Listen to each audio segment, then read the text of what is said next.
പുതിയ വീഡിയോയിലേക്ക് എല്ലാവർക്കും സ്വാഗതം. നമ്മൾ ഇന്നത്തെ ക്ലാസ് ഡിസ്കസ് ചെയ്യാൻ പോകുന്നത് എക്സസൈസ് 7.1 ക്വസ്റ്റ്യൻ നമ്പർ 2 ആണ്. ഓക്കെ, ഈ ക്വസ്റ്റ്യനിൽ എന്താ പറയുന്നത്?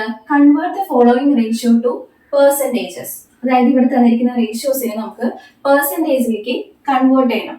ഓക്കെ, അപ്പോൾ ഇതെങ്ങനെയാണെന്നുള്ളതിന്റെ ഒരു തിയറി പോർഷൻസ് ഒക്കെ നമ്മൾ മുമ്പത്തെ ക്ലാസ്സുകളിൽ ഡിസ്കസ് ചെയ്തിട്ടുണ്ട്. അതിന്റെയൊക്കെ ലിങ്ക് നമ്മുടെ ഡിസ്ക്രിപ്ഷൻ ബോക്സിൽ കൊടുത്തിട്ടുണ്ട്. നിങ്ങൾ ആ ലിങ്ക് ചെക്ക് ചെയ്ത് ആ വീഡിയോസ് ഒക്കെ കാണാം. ആ വീഡിയോസ് കണ്ട് എന്തെങ്കിലും ഡൗട്ട്സ് ഉണ്ടെങ്കിൽ നിങ്ങൾ കമന്റ് സെക്ഷനിലോ അല്ലെങ്കിൽ മെയിൽ ഐഡിയിലേക്ക് മെയിൽ ചെയ്തോ ചോദിക്കാം. ഇനി ആ വീഡിയോസ് ഇഷ്ടമാണെങ്കിൽ നിങ്ങളുടെ കൂട്ടുകാർക്കും കൂടെ ഷെയർ ചെയ്ത് കൊടുക്കാം. ആരെങ്കിലും പുതിയതായിട്ട് നമ്മുടെ ചാനൽ കാണുന്നുണ്ടെങ്കിൽ സബ്സ്ക്രൈബ് ചെയ്ത് ബെല്ലൈക്കൺ അമർത്തി ഓൾ എന്നുള്ള ഓപ്ഷൻ സെലക്ട് ചെയ്യാം. ഓക്കെ, എന്നാലും ഇത് കണ്ടിന്യൂഷൻ ആയിട്ട് ഇതിന്റെ എല്ലാ പാർട്സും നിങ്ങൾക്ക് കിട്ടത്തുള്ളൂ. ഓക്കെ, അപ്പൊ നമുക്ക് ഈ ക്വസ്റ്റ്യൻ ഡിസ്കസ് ചെയ്യാം. ഈ ഒരു റേഷ്യോസിനെ നമുക്ക് പെർസെന്റേജിലേക്ക് മാറ്റണം. ഓക്കെ, അപ്പോ ഫസ്റ്റ് ക്വസ്റ്റ്യൻ എന്ന് പറയുന്നത് 3:4 ആണ്. എ എന്ന് പറയുന്നത് 3:4. 3:4 നമുക്ക് 3:4 പെർസെന്റേജിലേക്ക് മാറ്റണം. അപ്പൊ ഈ 3:4 എന്ന് പറയുന്നത് എന്തിന് ഇക്വാലന്റ് ആണ്? 3/4 ഇക്വാലന്റ് ആണ്. അപ്പൊ 3/4 പെർസെന്റേജ് എന്ന് പറയുന്ന മീനിങ് എന്താണ്? 3/4 into 100. ഓക്കെ, 100%. 3/4 ക്ലിയർ ആണ്. ഇൻറ്റു അതായത് 100 എന്ന് പറയുമ്പോൾ 400 25 ടൈംസ് ആണ് പോവുക. ഓക്കെ, 400 25 ടൈംസ് ആണ് പോവുക. ഈ 25 into 3 ചെയ്യുമ്പോൾ നമുക്ക് എന്താ കിട്ടാം? 75 എന്ന് കിട്ടും. അപ്പൊ ആൻസർ ഈ 75%. ഓക്കെ, അപ്പൊ 3:4 നമ്മള് പെർസെന്റേജിലേക്ക് കൺവേർട്ട് ചെയ്തു. എങ്ങനെയാണ്? 75% എന്ന് കിട്ടി. ക്ലിയർ ആണല്ലോ? ഇവിടെ എങ്ങനെ ചെയ്തതെന്ന് മനസ്സിലായെന്ന് വിചാരിക്കുന്നു. 3/4 400 ഡിവൈഡ് ചെയ്ത് പോയി. 4ലും 100ലും കോമൺ ആയിട്ട് ഡിവൈഡ് ചെയ്ത് പോകുന്ന നമ്പർ 4 തന്നെയാണ്. സോ നമുക്ക് 4ല് 1 ടൈംസും 100ല് 25 ടൈംസും ആണ് പോകുന്നത്.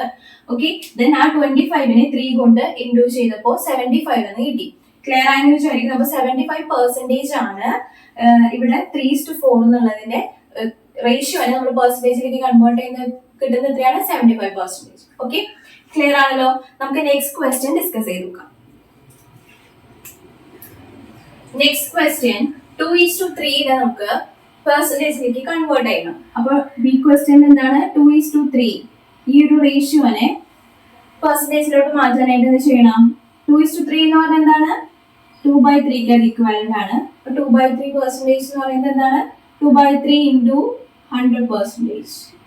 ഓക്കെ, ദെൻ ഇതെന്താണ്? നമുക്ക് ആൻസർ കിട്ടാം 2 into 100 200 divided by 3%. 200/3% എന്നാണ് നമുക്ക് കിട്ടുന്നത്. സോ നമ്മൾ എന്ത് ചെയ്യണം? 200നെ 3 കൊണ്ട് ഡിവൈഡ് ചെയ്യാം. 200നെ 3 കൊണ്ട് ഡിവൈഡ് ചെയ്യുമ്പോൾ നമുക്ക് എന്താ കിട്ടാം? 6 times 18 വരും. 2 is the remainder. Then 0 ഇറക്കിയിട്ടു. Again 6 times 18 വരും. 2 is the remainder. Then ഇനി ഇവിടെ ഒന്നുമില്ല അല്ലെ ഇങ്ങോട്ട് ഇറക്കിയിടാനായിട്ട്. സോ നമുക്ക് ഇവിടെ വെച്ചിട്ട് ഡിവിഷൻ സ്റ്റോപ്പ് ചെയ്യാം. സോ നമുക്ക് ഇവിടെ എന്താ കിട്ടുന്നത്? മിക്സ്ഡ് ഫ്രാക്ഷന്റെ ഫോമിലാണ് ഇവിടെ പെർസെന്റേജ് കിട്ടുന്നത്. ഫസ്റ്റ് നമ്മൾ ഇവിടെ കോഷ്യന്റ് എടുത്ത് എഴുതി 66. Then remainder 2/3.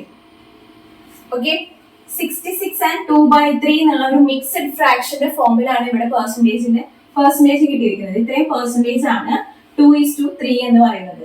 ഓക്കെ, ക്ലിയർ ആണല്ലോ? ഈ 66 എന്ന് പറയുന്നത് കോഷ്യന്റ് ആണ്. ദെൻ ഇത് ഡിവൈസർ ആണ്. ഇത് റിമൈൻഡർ ആണ്.